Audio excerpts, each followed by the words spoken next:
الحمد لله وكفى وسلام على عباده الذين اصطفى أما بعد فأعوذ بالله من الشيطان الرجيم بسم الله الرحمن الرحيم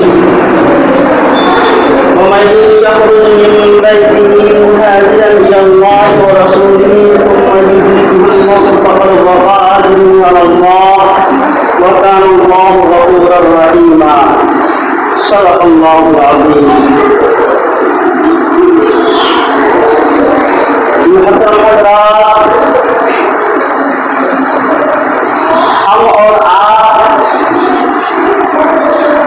کے سامنے جو ماہ مبارک ابھی موجود ہے وہ ماہ صفر المظفر ہے.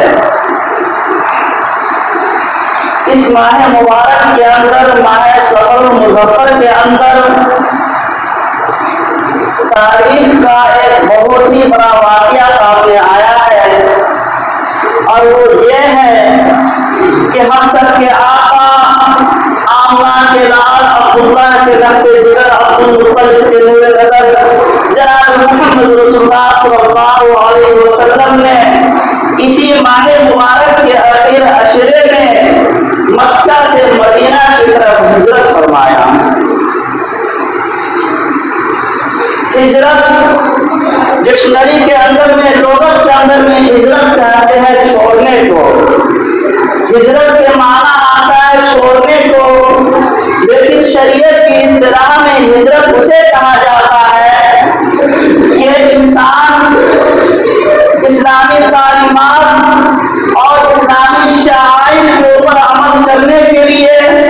خدا تعالیٰ کی خوشنودی کی خاطر، خدا تعالیٰ کی رضا کی خاطر اپنے وطن سے اس جگہ چلا جانا جس جگہ پہ اسے پوری طریقے سے شعائر میں اسلامی تعلیمات پہ عمل کرنے کی بھرپور اجازت ہو. میرے عزیز دوستو، اسلام کے اندر ہجرت کی بہت ہی اہمیت ہے. جہاد کے بعد اگر سب سے زیادہ کسی چیز کی اہمیت ہے تو وہ ہجرت کی اہمیت ہے. کوئی بھی مسلمان جو اسلام کو قبول کر چکا ہے، ایمان لا چکا ہے، اس کے لیے سب سے زیادہ اگر کوئی چیز ضروری ہے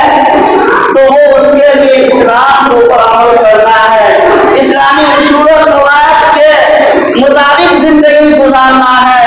اسلامی اصول و قواعد کو اپنے زندگی میں اتارنے کی پوری کوشش کرنا ہے، اور یہی ایک انسان کا مقصد ہے. اسی لیے انسان اپنے سامنے اپنے بچوں کو قربان کر سکتا ہے، اپنے گاؤں اور وطن کو چھوڑ سکتا ہے، اپنے رشتہ داروں سے دوری اختیار کر سکتا ہے، اپنے گھر کو چھوڑ سکتا ہے، لیکن میرے عزیز دوستو اگر وہ کامل مومن ہے، پکا مسلمان ہے، تو اپنے اسلام کو کبھی بھی نہیں چھوڑ سکتا ہے. اپنے اسلامی اصول و قواعد کے مطابق ہی زندگی گزارنے کی کوشش کرے گا، اس سے اپنے آپ کو پوری اختیار نہیں کر سکتا ہے. اپنی جان کو قربان کر دینا دوبارہ کر سکتا ہے، لیکن اسلامی اصول و قواعد کے خلاف اپنی زندگی نہیں گزارنا چاہ سکتا ہے. میرے عزیز دوستو، یہی ایک اصول ہے، یہی ایک قواعد تھا جس کے نتیجے میں ہم سب کے آقا صلی اللہ علیہ وسلم اور آقا صلی اللہ علیہ وسلم کے جانثاروں نے ہجرت جیسی سفر کو منظور کیا، اور ہجرت کرنے کے لیے اپنے گھر بار کو چھوڑنے کے لیے، اسلام کی خاطر اپنے گھر بار کو چھوڑنے کے لیے تیار ہو گئے. میرے عزیز دوستو، ہجرت کا سفر شروع ہوتا ہے مکہ کے اندر میں. مسلمانوں کے اوپر ظلم و ستم ڈھانا شروع کر دیا گیا، لوگوں کو پریشانیاں میں ڈالنا شروع کر دیا، لوگوں کو طرح کی اذیتیں دینا شروع کر دیا. میرے عزیز دوستو، جب مکہ والوں نے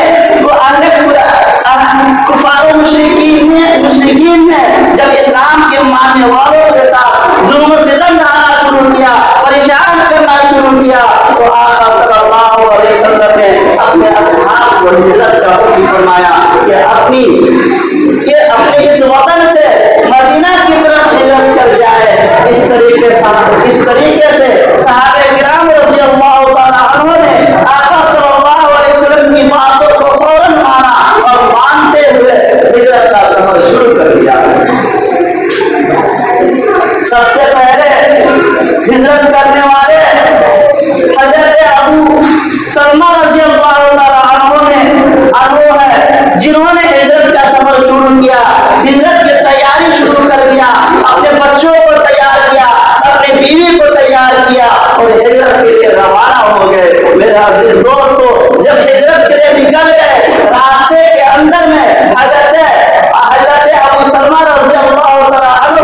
اور اس کے بعد حضرت ام سلمہ رضی اللہ تعالیٰ عنہ اور اسی طریقے سے ان کے بچے ہجرت کے لیے روانہ ہو رہے ہیں۔ راستے کے اندر میں ام سلمہ رضی اللہ تعالیٰ عنہ کے جو رشتہ دار لوگ ہیں، انہوں نے ام سلمہ رضی اللہ تعالیٰ عنہ کو جانے سے روک دیا، اپنے پاس روک لیا۔ اسی طریقے سے ان کے بچے کو چھین لیا اور اپنے پاس رکھ لیا۔ اس طریقے سے حضرت ام سلمہ رضی اللہ تعالیٰ عنہ اس وقت ہجرت نہیں کر سکے اپنے شوہر کے جدائی کے غم میں، کیونکہ ان کے شوہر ہجرت کر چکے تھے۔ کسی طریقے سے ہمت کیے، استقامت کو اختیار کیے اور اس طریقے سے ہجرت کے سفر کو جاری رکھتے اور پھر آخر وہ ہجرت سے پائے تک پہنچا دیے۔ لیکن ام سلمہ رضی اللہ تعالیٰ عنہ کو روک دیا گیا تھا، ان کے بچے کو چھین لیا گیا تھا۔ اس طریقے سے ام سلمہ رضی اللہ تعالیٰ عنہ اپنے شوہر کے غم میں اور اسی طریقے سے اپنی بچیوں کے غم میں رو رہے تھے، پریشان تھے۔ ان کے رشتہ داروں کو 1 سال کے بعد رحم آتا ہے اور ان کو اجازت مل جاتی ہے کہ تم جا سکتی ہو، اور اس طریقے سے حضرت ام سلمہ رضی اللہ تعالیٰ عنہ اور پھر ان کی بچی، وہ دونوں کے دونوں ہجرت کے لیے روانہ ہو جاتے ہیں، مدینہ طیبہ کی طرف منتقل ہو جاتے ہیں۔ اسی طریقے سے اور بھی صحابہ کرام رضی اللہ عنہ کو حکم ہوتا ہے اور وہ ہجرت کے لیے روانہ ہو جاتے ہیں۔ حضرت صہیب رضی اللہ تعالیٰ عنہ، صہیب رضی اللہ تعالیٰ عنہ ہجرت کے لیے تیار ہوتے ہیں۔ اہل